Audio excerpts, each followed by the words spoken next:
এটা মুন্সিগঞ্জ জেলার শ্রীনগর উপজেলার ভাগ্যকুল নামক একটি জায়গা।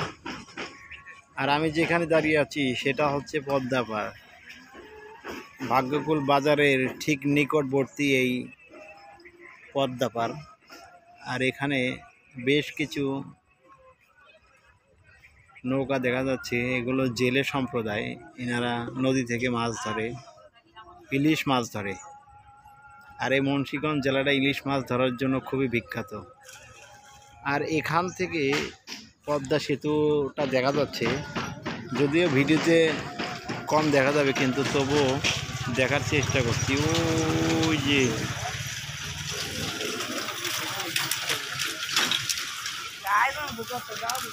যাই হোক, ভিডিওতে দেখা যাবে না, ওই যে একটু যদি দেখতে পারেন,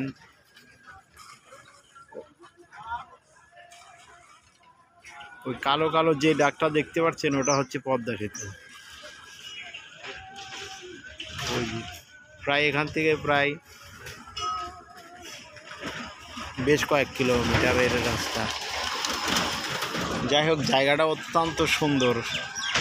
এই নদীর সামনে একটা বিশাল চর। এই চরে কিছু বসত বাড়ি দেখা যাচ্ছে।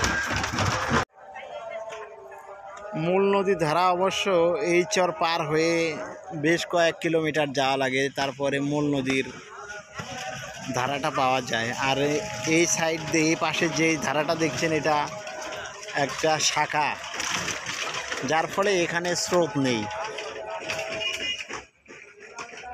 বর্ষাকালে এই দিক দিয়ে পানি ছোটে, তবে স্রোতের পরিমাণ খুবই কম। যাই হোক, এই জায়গাটা আমার জন্য খুবই আকর্ষণীয় একটা জায়গা ছিল, তাই এই জায়গাতে নেমে ভিডিওটি করলাম।